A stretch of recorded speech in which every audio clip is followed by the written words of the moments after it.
I welcome all of you to session 6 of third unit. That is, third unit is filter, session 6.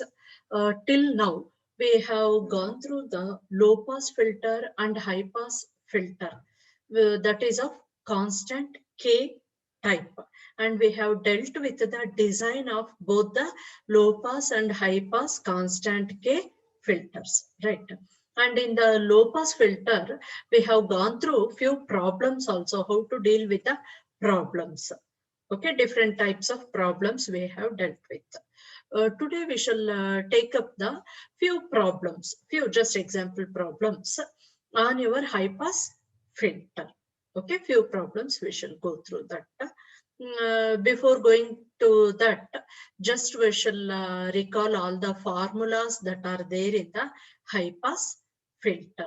Okay, we shall recall all the formulas in the high pass filter. Okay, before that, you just tell me what is meant by high pass filter. Any one of you, can you repeat me what is meant by high pass filter? ಏನಪ್ಪ high pass filter ಅಂದ್ರೆ filter which is going to pass, filter which is going to pass only the higher frequencies after the cutoff frequency will be called as the high pass filter. Frequencies after cutoff frequency are passed means that filter will be called as the high pass filter. Okay, in that, why this is called as constant K filter? This is called as constant K filter because the product of series impedance and shunt impedance, that is series impedance Z1 and shunt impedance Z2. The product of these two is equal to R0 square, where R0 is nothing but the design impedance and it is a real number. That is a real number and it is a constant K. It is constant K. So therefore, our Z1 into Z2 is equal to R0 square, which is equal to constant. That's why this filter is called as the constant K filter. Okay, R0 square for high pass filter. For high pass filter, we got this as, we derived it and we got this as R0 square is equal to L by C. R0 square is equal to L by C. Okay, what is the cutoff frequency? Cutoff frequency FC is equal to 1 over 4 pi root LC. 1 over 4 pi root LC, where L is given as, L is equal to R0 design impedance divided by 4 pi FC, 4 pi FC, and C is equal to 1 over 4 pi R0 FC. C is equal to 1 over 4 pi R0 FC. Okay, with these things in our mind, we shall proceed to few problems. Okay, we shall take up the first problem. Compute the values of a prototype high pass filter, that is for T and pi, both they have given, having cutoff frequency of 10 kilohertz and load impedance of 600 ohms. Having a cutoff frequency of 10 kilohertz and load impedance of 600 ohms. Okay, so now we shall make a note of the given parameters, that is FC, cutoff frequency, that is given as 10 kilohertz, 10 kilohertz, and R0 is equal to 600 ohms. This is your load impedance. Okay, kilo means what? 10 to power 3, 10 to power 3. So therefore, we have got FC, cutoff frequency they have given, after which, that is all the frequencies after 10 kilohertz should be passed. After 10 kilohertz should be passed. And R0 is, we should design the filter for the load impedance of 600 ohms. Okay. For this, what should be the design? What is meant by that? What should be the design? Or compute the values of a prototype filter. Compute the values of prototype high pass filter means we know that in the high pass filter, this consists of L and C. Okay. Now we should calculate the values of L and C. The value of L is given as L is equal to R0 by 4 pi Fc. L is equal to R0 by 4 pi Fc. R0 is given as what? R0 is equal to 600 ohms. Okay. And 4, write it 4 as it is. Pi is nothing but 3.14. I have written this for calculation. Take this pi as 3.14. Fc is 10 kilohertz. That is 10 into 10 to power 3. Okay. So here, if we calculate this, this turns out to be 4.77 millihenry. Your inductance value will be 4.77 millihenry. What's the value of capacitance? Capacitance is equal to 1 over 4 pi R0 Fc. 1 over 4 pi R0 Fc, which is equal to 1 over 4 pi into R0 is 600 ohms. 600 ohms. Fc is 10 kilohertz. So this will be equal to 0.013 microfarad. This is equal to 0.013 microfarad. So now we got the values of L and C. ಈಗ L and C ಬಂದ್ಮೇಲೆ ಏನ್ ಮಾಡ್ಬೇಕು ನಾವೀಗ? Once we get the values of L and C, what we should do? ಈಗ T-type section ನ design ಮಾಡಬೇಕು ಮತ್ತೆ pi section ನ ಡಿಸೈನ್ ಮಾಡಬೇಕು. ಟಿ ಸೆಕ್ಷನ್ ಡಿಸೈನ್ ಮಾಡಬೇಕು ಅಂದ್ರೆ ಇದು high pass filter. High pass filter ಆದ್ರಿಂದ ಸೀರೀಸ್ ಎಲಿಮೆಂಟ್ ಅಲ್ಲಿ ಯಾವ್ದು ಇರುತ್ತಪ್ಪ? ಸೀರೀಸ್ ಎಲಿಮೆಂಟ್ ಅಲ್ಲಿ ಕೆಪಾಸಿಟನ್ಸ್ ಇರುತ್ತೆ. ಶಂಟ್ ಎಲಿಮೆಂಟ್ ಅಲ್ಲಿ ಇಂಡಕ್ಟನ್ಸ್ ಇರುತ್ತೆ. ಓಕೆ. ಹೈ ಪಾಸ್ ಅಂದಾಗ ಸೀರೀಸ್ ಅಲ್ಲಿ ಕೆಪಾಸಿಟನ್ಸ್ ಕನೆಕ್ಟ್ ಮಾಡಬೇಕು. ಸೀರೀಸ್ ಅಲ್ಲಿ ಕೆಪಾಸಿಟನ್ಸ್, ಆಮೇಲೆ ಶಂಟ್ ಅಲ್ಲಿ ಇಂಡಕ್ಟನ್ಸ್ ನ ಕನೆಕ್ಟ್ ಮಾಡ್ಬೇಕಾಗತ್ತೆ. ಈಗ ಟಿ ಟೈಪ್ ಬರೋಣ. ಟಿ ಟೈಪ್ ಅಂದ್ರೆ ಟಿ ಶೇಪ್ ಅಲ್ಲಿ ಇರ್ಬೇಕು. ನೋಡಿ, ಅಬ್ಸರ್ವ್ ಮಾಡಿ, ಟಿ ಶೇಪ್ ಇದು. ಸೊ 1 ಶಂಟ್ ಎಲಿಮೆಂಟ್ ಇರ್ಬೇಕು. ಈ ಕಡೆ 2 ವಿಂಗ್ ತರ ಇದೆ. ಸೊ 2 ಕಡೆ ನಾವೇನ್ ಮಾಡ್ಬೇಕು? 2 ಕೆಪಾಸಿಟನ್ಸಸ್ ನ ಕನೆಕ್ಟ್ ಮಾಡಬೇಕು. ಸೀರೀಸ್ ಅಲ್ಲಿ 2 capacitance. In between both the capacitors you should connect 1 inductor in shunt. ಸರಿನಾ? ಅದಕ್ಕೆ ಏನೇನ್ ವ್ಯಾಲ್ಯೂ ಬೇಕು ಅಂತ ನೋಡೋಣ. Okay. Values of T section elements.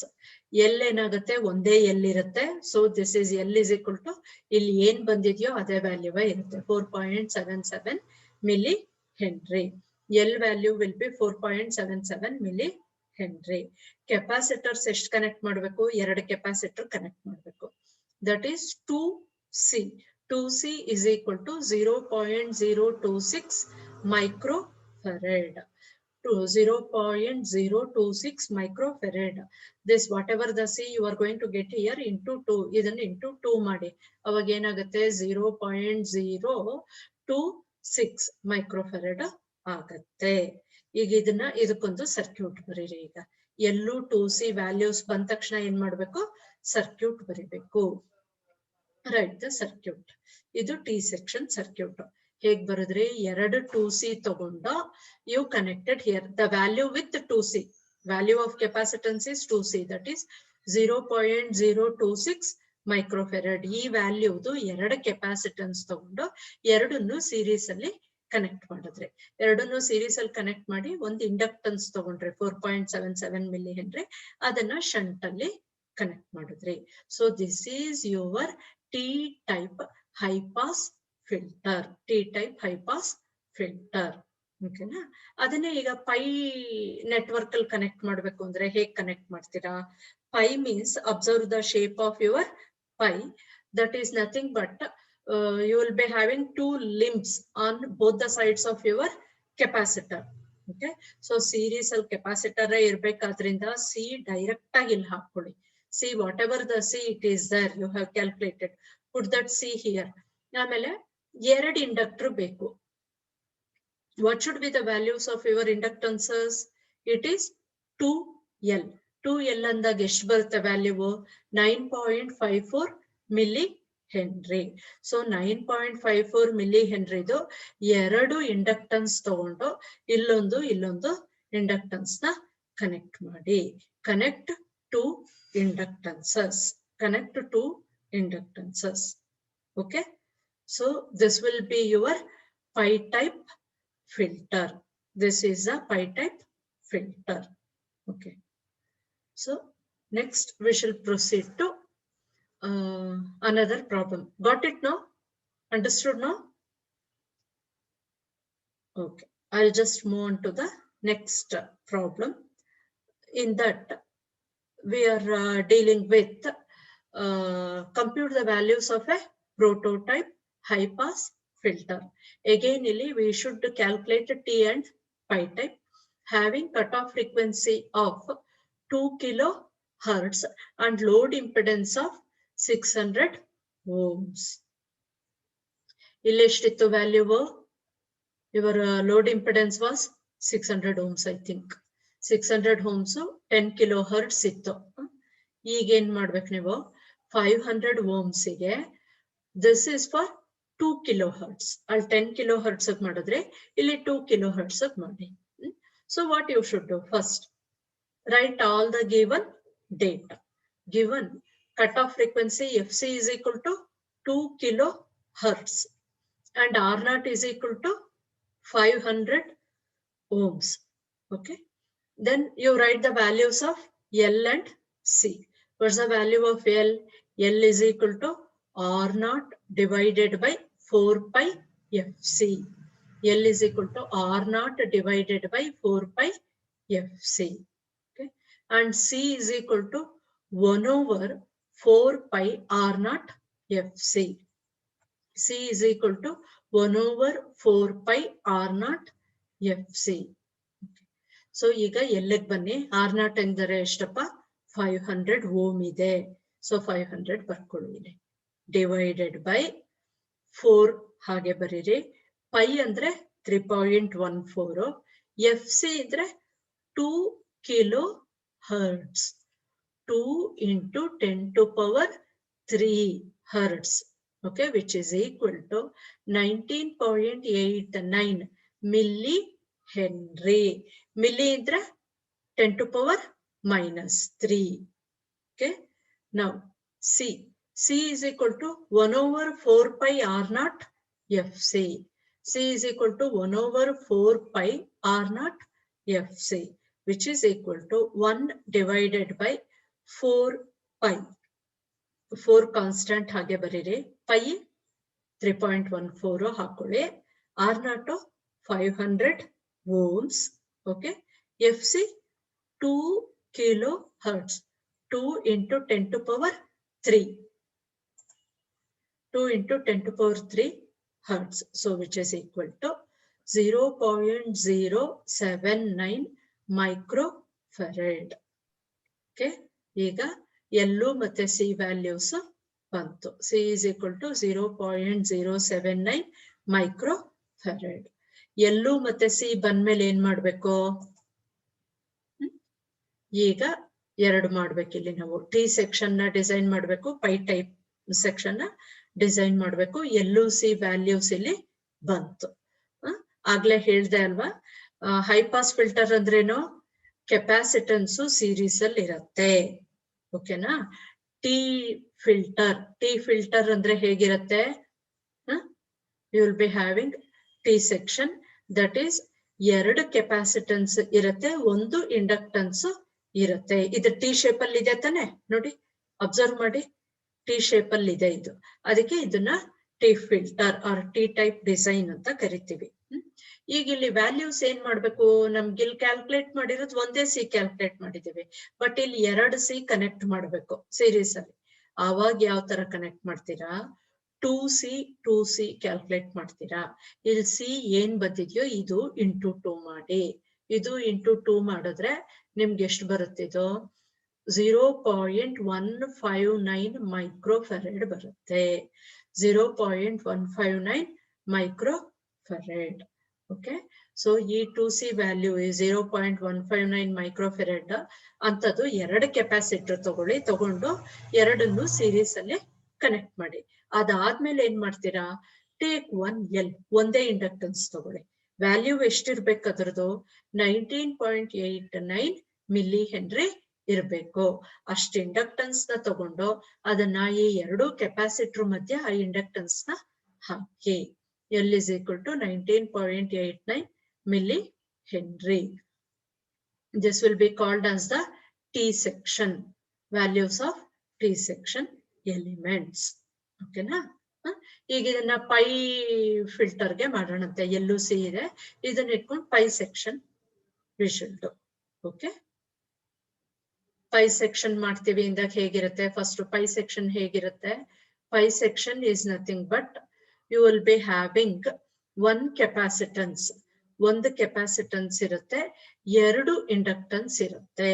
Only 1 capacitor and 2 inductors. ಇದನ್ನ ಯಾವ ತರ ಕನೆಕ್ಟ್ ಮಾಡಿದ್ದೇವೆ ನೋಡಿ. Observe the shape of this. This is in the shape of pi filter. Pi shape ಅಲ್ಲಿ ಇದೆಯಾ ಇದು? This is in the shape of pi filter. Okay, ಇದನ್ನ ಹೇಗೆ ಕ್ಯಾಲ್ಕುಲೇಟ್ ಮಾಡ್ತೀರಾ?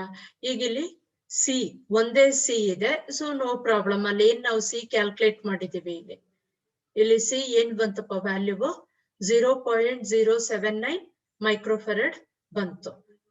ಅದೇ ಸಿ ನ ಇಲ್ಲಿ ಕನೆಕ್ಟ್ ಮಾಡಿ, 0.079 ಮೈಕ್ರೋಫೆರಡ್ ಅದನ್ನೇ ಕನೆಕ್ಟ್ ಮಾಡಿ.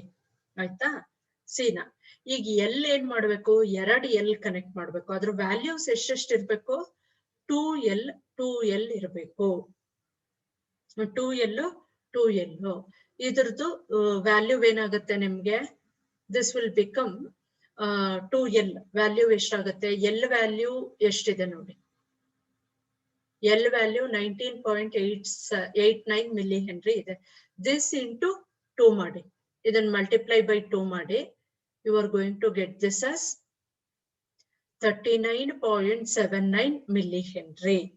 ಇಂಥದ್ದು 39.79 ಮಿಲಿ ಹೆನ್ರಿ ಇರೋ ಒಂದು ಇಂಡಕ್ಟರ್ ನ ತಗೊಳ್ಳಿ. ಅಂಥದ್ದು 2 ಇಂಡಕ್ಟರ್ ನ ತಗೊಳ್ಳಿ. Take 2 inductors and connect 2 inductors on either side of your capacitor. One in front of the capacitor and one after the capacitor. ಈಗ ನಿಮ್ಗೆ ಪೈ ಟೈಪ್ ಫಿಲ್ಟರ್ ರೆಡಿ ಆಯ್ತು. Pi type high pass filter for the given parameters is ready. ಈಗ ಏನ್ ಮಾಡಿ, ಇಲ್ಲಿ input ಕೊಡಿ, ಇಲ್ಲಿ output ಕೊಡಿ. ಏನಾಗತ್ತ ಅವಾಗ ರೆಸ್ಪಾನ್ಸ್ ಯಾವ ತರ ಬರುತ್ತಪ್ಪ? ಅವಾಗ ಏನ್ ರೆಸ್ಪಾನ್ಸ್ ಬರುತ್ತೆ? ಇಲ್ಲಿ ಇನ್ಪುಟ್ ಕೊಡ್ತೀನಿ, ಒಂದ್ ಸಿಗ್ನಲ್ ಸೈನ್ ವೇವ್ ಕೊಡ್ತೀನಿ, ಅಂಡ್ ಐ ಕೀಪ್ ಆನ್ ಒಂದ್ ಸಿಗ್ನಲ್ ಜನರೇಟರ್ ಇಲ್ಲಿ ಕನೆಕ್ಟ್ ಮಾಡ್ತೀನಿ, ಇಲ್ಲೊಂದು ಸ್ಕೋಪ್ ಏನಾದ್ರು ಕನೆಕ್ಟ್ ಮಾಡ್ತೀನಿ, and I keep on taking the values. Okay, ಯಾವ ತರ ಬರುತ್ತೆ ಅವಾಗ? How you are going to get the output? ಏನು ಡಿಸೈನ್ ಫ್ರೀಕ್ವೆನ್ಸಿ ನಮ್ದಿದು? ಕಟ್ ಆಫ್ ಫ್ರೀಕ್ವೆನ್ಸಿ ಎಷ್ಟಿದೆ ಈ ಪ್ರಾಬ್ಲಮ್ದ? Cut off frequency is 2 kilohertz, right? 2 kilohertz ಇದೆ. 2 ಕಿಲೋಹರ್ಟ್ಸ್ ಇದ್ದಾಗ ಏನಾಗುತ್ತದು? ಹೈ ಪಾಸ್ ಫಿಲ್ಟರ್ ಇದು 2 ಕಿಲೋಹರ್ಟ್ಸ್ ಗೆ ಡಿಸೈನ್ ಮಾಡಿದೀವಿ. ಈಗ ಏನಾಗುತ್ತೆ ಅವಾಗದು?